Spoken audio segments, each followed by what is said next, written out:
Good evening students. My name is Abhishek और आज हम लोग पढ़ने वाले हैं बहुत इंपॉर्टेंट टॉपिक। वो टॉपिक क्या है? Fundamentals of electrical engineering.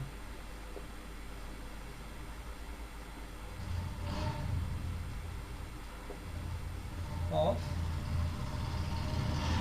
Electrical engineering. Basically हम लोग इसको आज स्टार्ट कर रहे हैं, तो आज हम लोग केवल इंट्रोडक्शन पढ़ेंगे, ठीक है ना, कि क्यों पढ़ना जरूरी है इलेक्ट्रिकल इंजीनियरिंग और उसमें हम लोग क्या क्या चीज़ पढ़ेंगे और आगे क्या क्यों आगे पढ़ने से हम लोग को क्या क्या इन्फॉर्मेशन मिलेगा। बेसिकली हम लोग कुछ भी पढ़ते हैं आज के टाइम में, हम लोग को पहले ये जानना जरूरी है कि हम लोग क्यों पढ़ रहे हैं, है ना। हमारा पर्पस डिफाइन होना चाहिए सबसे पहले। तो पर्पस हमारा क्या है? सिर्फ लाइवलीहुड मेंटेन करना नहीं, कि मतलब पेट पेट पालना है, फैमिली को मेंटेन करना है, पापा बोलते हैं इसलिए, वो चीज़ नहीं होना चाहिए। उससे क्या होगा, हम लोग बाद में फ्रस्ट्रेट हो जाएंगे, है ना। क्योंकि अभी पढ़ रहे हैं, अगर मान लेते हैं सिर्फ रिजल्ट ओरिएंटेड होकर पढ़ेंगे तो हो सकता है हम लोग को रिजल्ट ना मिले अपने अकॉर्डिंग, है ना। तो हम लोग को अपना बेस्ट देना चाहिए और हमारा मोटिव ये होना चाहिए कि हम जो कुछ भी पढ़ रहे हैं हम कैसे कंट्रीब्यूट कर सकते हैं इस पढ़ाई से, या हम जो भी एक्टिविटीज़ कर रहे हैं अपने लाइफ में हम उसको सेल्फलेसली कैसे सोसाइटी को कंट्रीब्यूट कर सकते हैं या फैमिली को कैसे कंट्रीब्यूट कर सकते हैं। चाहिए जब ये हमारा मोटिव रहेगा तब हम लोग लाइफ में बहुत रैलीज कर पाएंगे। तो ये बेसिकली इलेक्ट्रिकल इंजीनियरिंग में हम लोग ये चीज़ पढ़ते हैं। इससे आप नाम देख रहे हो इलेक्ट्रिकल इंजीनियरिंग। इलेक्ट्रिकल इंजीनियरिंग का मतलब क्या हुआ कि हम लोग इसमें बेसिकली किसके बारे में पढ़ते हैं? इलेक्ट्रिसिटी के बारे में पढ़ते हैं, है ना। Study of electricity. इलेक्ट्रिसिटी क्या होता है? इलेक्ट्रिसिटी होता है फ्लो ऑफ इलेक्ट्रॉन्स, ठीक है ना। अब इसमें थोड़ा सा हम लोग एलिब्रेट करेंगे। स्टडी ऑफ इलेक्ट्रिसिटी में अगर थोड़ा सा अंदर जाएंगे तो हम लोग क्या पढ़ते हैं? जनरेशन, ठीक है। फिर क्या पढ़ते हैं? ट्रांसमिशन। फिर क्या पढ़ते हैं? डिस्ट्रीब्यूशन। एक मिनट,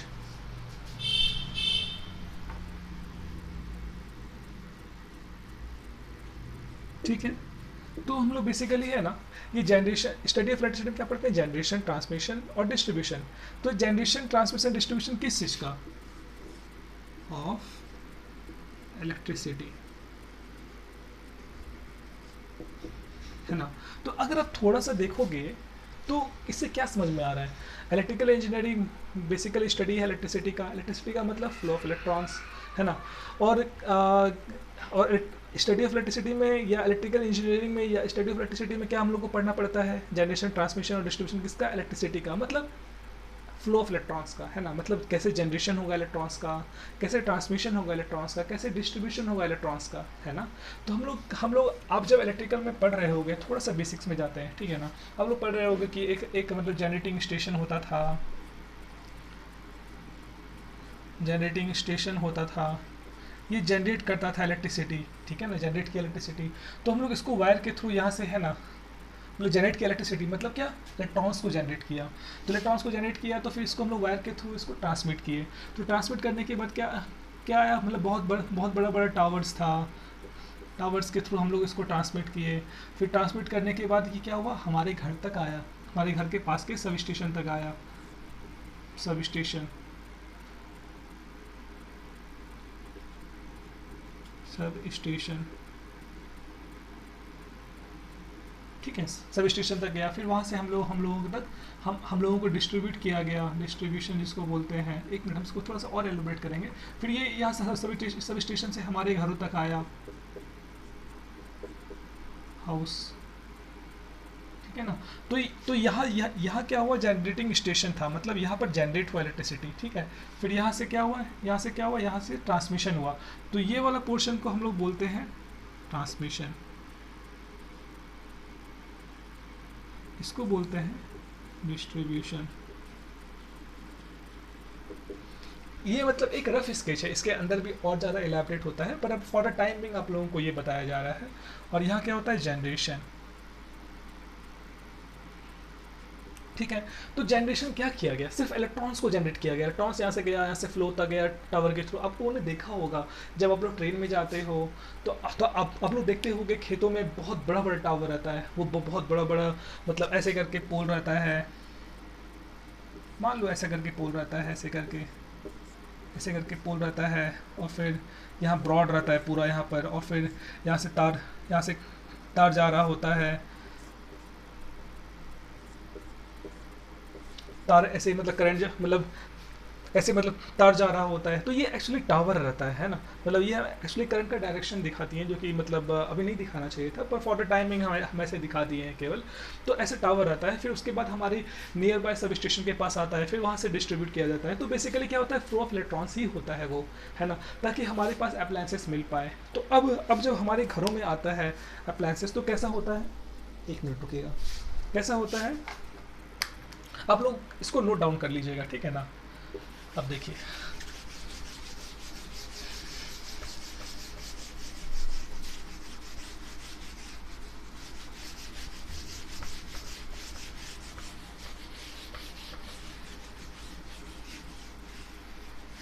जब हम लोगों के घर तक आता है, जब वो इलेक्ट्रिसिटी हमारे घर तक आया पोल के थ्रू, जैसे मान लो ये पोल है, ठीक है ना, पोल के थ्रू तार आया और हमारे घरों में आया, ठीक है, घरों में आया हाउस। तो हाउस में मान लो एक बल्ब है, ठीक है ना, बल्ब को हम लोग बल्ब में आया, आप देखते हो कि दो दो तार आता है घर में, है ना।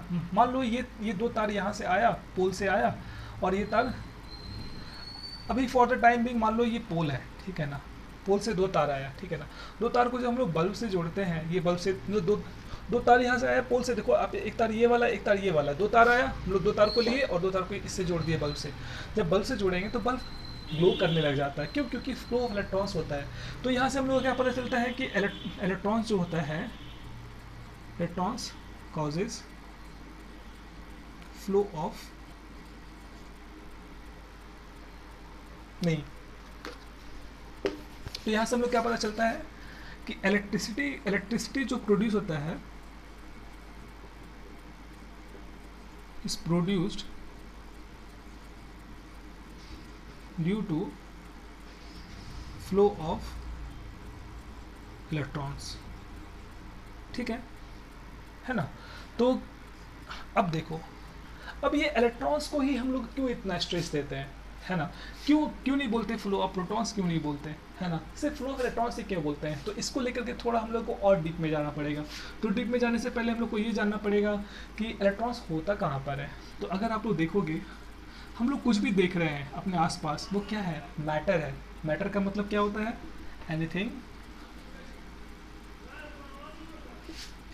विच ऑक्यूपाइज स्पेस, राइट। तो ये मैटर होता है, और मैटर किस चीज़ का बना होता है, एटम्स का। और एटम्स किस चीज़ का बना होता है, तीन चीज़ों का, प्रोटॉन्स, इलेक्ट्रॉन्स और न्यूट्रॉन्स। जिसमें प्रोटॉन्स क्या होता है, पॉजिटिवली चार्ज्ड, इलेक्ट्रॉन्स क्या होता है, नेगेटिवली चार्ज्ड, और न्यूट्रॉन्स क्या होता है, न्यूट्रल, है ना। तो न्यूट्रल होता है। अब आप देखो कि एक एटम को लेते हैं, पहले एटम को ड्रॉ करते हैं। मान लो ये एटम का ऑर्बिट है, ठीक है ना, आउटर मोस्ट ऑर्बिट है, ये इसका दूसरा ऑर्बिट है, और फिर मान लो ये न्यूक्लियस है ना, ये न्यूक्लियस है, पूरा ये न्यूक्लियस है, पूरा न्यूक्लियस है, ठीक है ना। अब मान लो ये इलेक्ट्रॉन है यहाँ पर, ये हम ये है ना, ये मतलब नहीं, ये आप लोगों को कहीं ये ना लग जाए कि नेगेटिव चार्ज है ना, इसलिए बाद में कन्फ्यूजन ना, इसलिए इसको हम हटा देते हैं। अब देखो यहाँ पर इलेक्ट्रॉन है बेसिकली, ठीक है ना, ये इलेक्ट्रॉन फ्लो कर रहा है आउटर मोस्ट ऑर्बिट में, यहाँ भी इलेक्ट्रॉन फ्लो कर रहा है, ठीक है, मान लो। तो मूव क्या कर रहा है, फ्री क्या है, इलेक्ट्रॉन्स फ्री है ना, जो कि मूव कर रहा है। अब न्यूक्लियस क्या कंटेंट करता है, एन क्या है, न्यूक्लियस। न्यूक्लियस क्या कंटेन करता है, न्यूक्लियस कंटेन करता है प्रोटॉन्स और न्यूट्रॉन्स। तो आपके मन में आएगा कि प्रोटॉन्स क्या है, पॉजिटिवली चार्ज, न्यूट्रॉन्स क्या है, न्यूट्रल। तो मतलब नेट क्या हुआ, न्यूक्लियस क्या हुआ, न्यूक्लियस क्या हुआ, न्यूक्लियस हुआ positively charge particle, positively charge हुआ पूरा, है ना, क्योंकि प्रोटॉन से पूरा।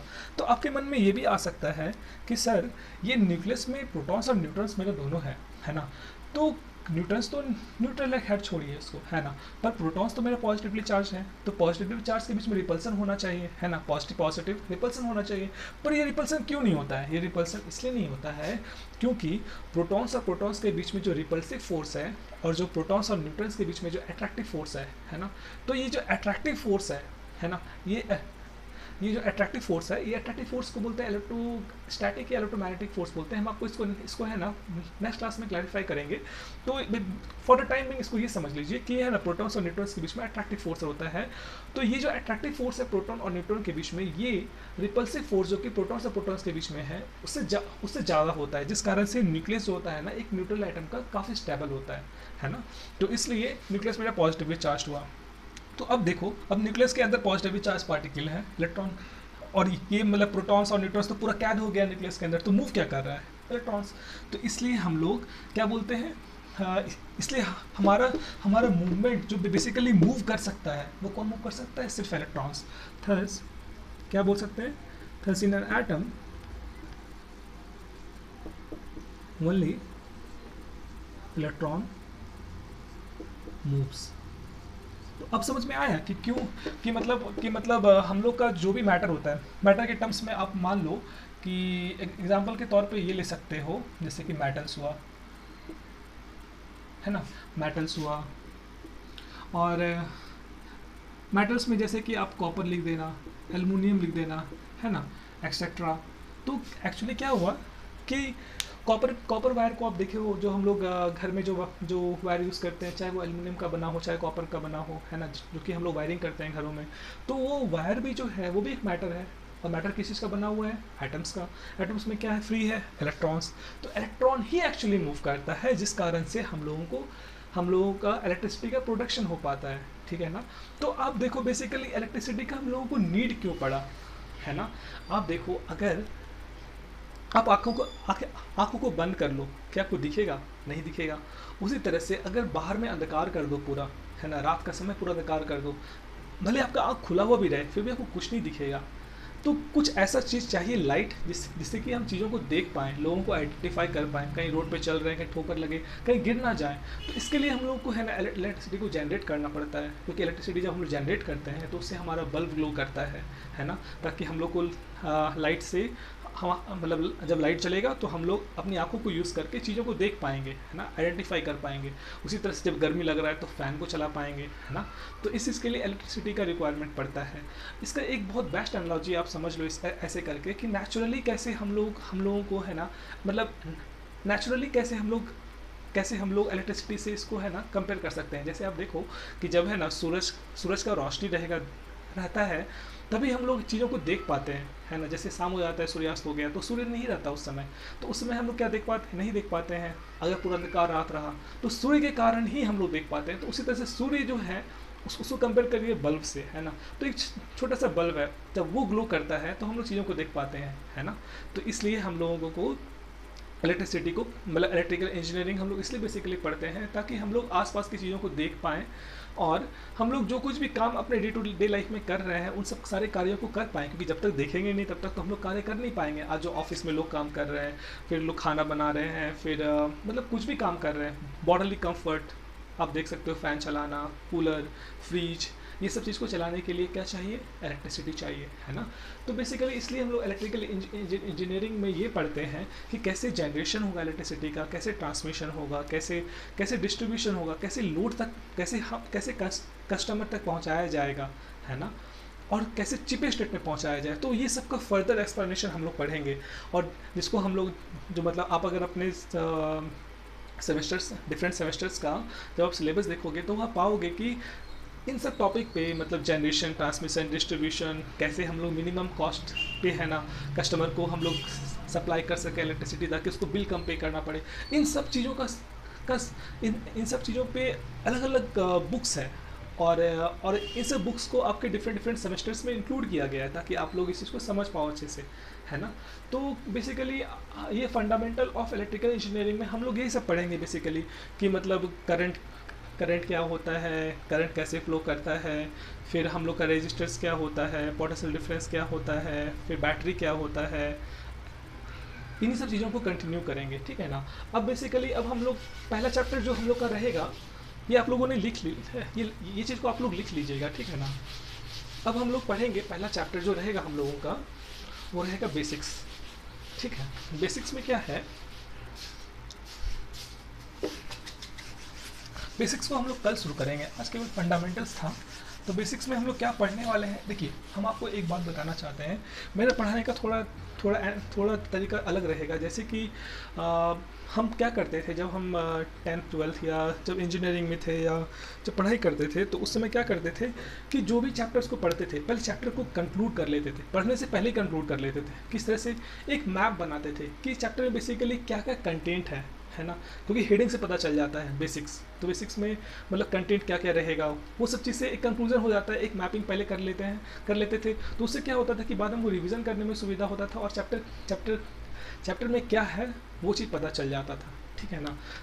जैसे कि मान लो आपको किसी लोकेशन पे जाना है, तो आप पहले ही है मतलब आपको किसी लोकेशन पे जाना है तो आप पहले ही जान गए कि मतलब पहले ही आप थोड़ा अपने से ही मतलब सोच करके थोड़ा सा इमेजिन किए कि हाँ हमको यहाँ जाना है, ऐसे ऐसे करके करना है। तो एक मैपिंग बन गया कि हम लोग ये रास्ता है, तो आपको जाने में फिर दिक्कत नहीं होता है, ईजी होता है ना। तो उसी तरह से हम सबसे पहले आपको है ना उस चैप्टर में क्या क्या चीज़ पढ़ना है, तो एक छोटा सा है ना फ्लो चार्ट के तौर पे रख देंगे, ताकि आप इसको जब पूरा चैप्टर कंप्लीट हो जाएगा ना, तो आपको रिवीजन करने में सुविधा होगा, और जब चैप्टर जैसे आप खोलोगे तो आपको पता चल जाएगा कि इस चैप्टर के अंदर ये चीज़ है, ठीक है ना। तो हम लोग बेसिकली पढ़ने वाले हैं बेसिक्स के बारे में, ठीक है। तो बेसिक्स में क्या रहेगा, हम लोग जो पढ़ेंगे चैप्टर्स में बेसिक्स में ये चीज़ रहेगा, बेसिक्स में बेसिकली ये सब चीज़ें हम लोग पढ़ेंगे। एक मिनट, बेसिक्स को यहाँ लिखते हैं।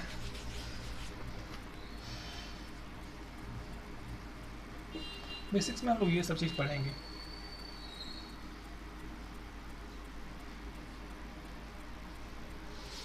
हम लोग सबसे पहले पढ़ेंगे करंट के बारे में, है ना। करंट के अंदर ही आएगा इलेक्ट्रॉन्स,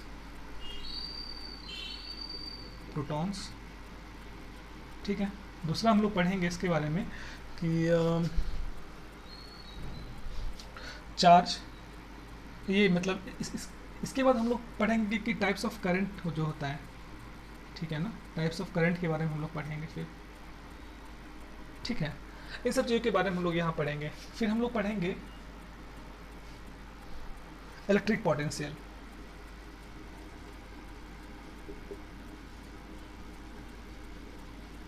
इसमें आएगा आपका ईएमएफ, पोटेंशियल डिफरेंस, ठीक है। इसके बाद हम लोग पढ़ेंगे रेजिस्टेंस के बारे में।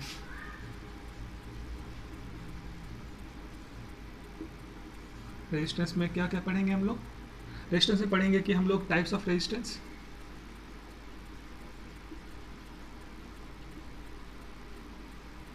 दूसरा क्या पढ़ेंगे कंडक्टेंस, ठीक है। अब इसके बाद हम लोग पढ़ेंगे ओम्स लॉ। ये क्या बताएगा, ये हम लोग जानेंगे कि ये बताएगा रिलेशन, अभी फॉर द टाइम बिंग इसको लिख लीजिए केवल, है ना। इसमें क्या जानेंगे, relation between voltage and current, ठीक है। इसके अंदर जानेंगे हम लोग। फिर हम लोग क्या जानेंगे,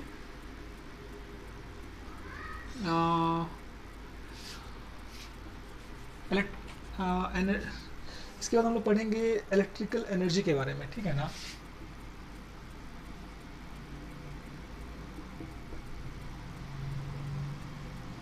जिसमें हम लोग जानेंगे किसके बारे में, इलेक्ट्रिकल पावर।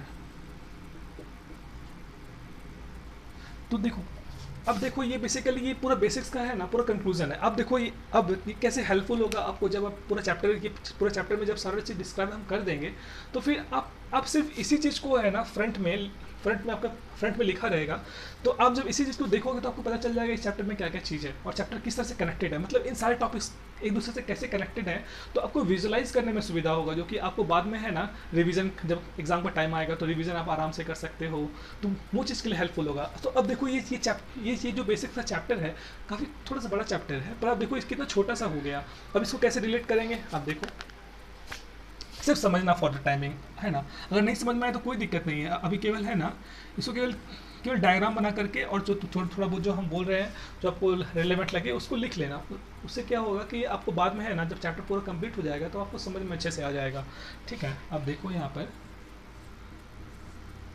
ये बैटरी है और ये बल्ब है, ठीक है ना। अब देखो कहाँ पर क्या क्या चीज़ें बता रहे हैं। यहाँ पर क्या है, रेजिस्टेंस, ठीक है। यहाँ पर क्या है, रेजिस्टेंस, ठीक है। यहाँ पर क्या है, इलेक्ट्रिक पोटेंशियल,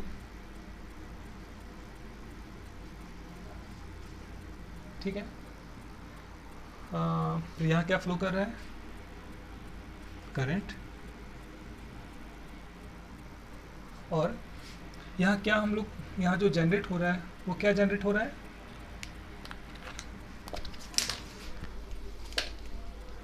यहाँ से क्या हो रहा है, एनर्जी कंज्यूम्ड, है ना। तो एनर्जी कंज्यूम क्या हुआ, बेसिकली ये वाला, ठीक है ना, एनर्जी कंज्यूम। अब आप देखो कि इलेक्ट्रिक पोटेंशियल बैटरी लगाए, तार के थ्रू जोड़े बल्ब को तो बल्ब जलने लग गया, है ना। तो ये तार में क्या रहता है, रेजिस्टेंस रहता है। जैसे कि आप जब रोड पे चलते हो तो रोड पे है ना कंकड़ पत्थर ये सब आता है, तो क्या होता है कि आपके मूवमेंट को ये ऑब्स्ट्रक्ट करता है। तो ये जो ऑब्स्ट्रक्शन जो मिल रहा है ये बेसिकली रेजिस्टेंस कहलाता है।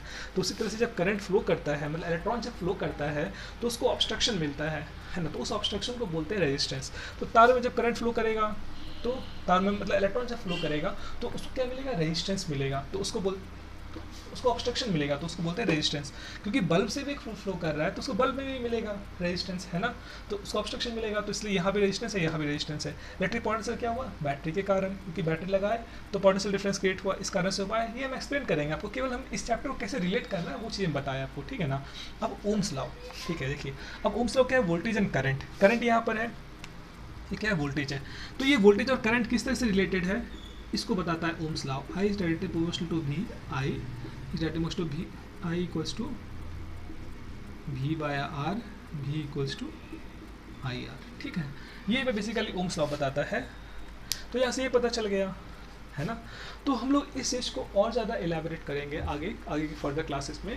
तो आप लोग प्लीज़ इस चैनल को सब्सक्राइब कर लेना और है ना इसका बेल आइकन भी बजा देना, ताकि जो भी मतलब बेल आइकन को क्लिक कर देना, बजा देना मतलब क्लिक कर देना, और ताकि जो भी हम लेक्चर्स अपलोड करेंगे वो आप लोग तक पहुंच पाए, ठीक है ना।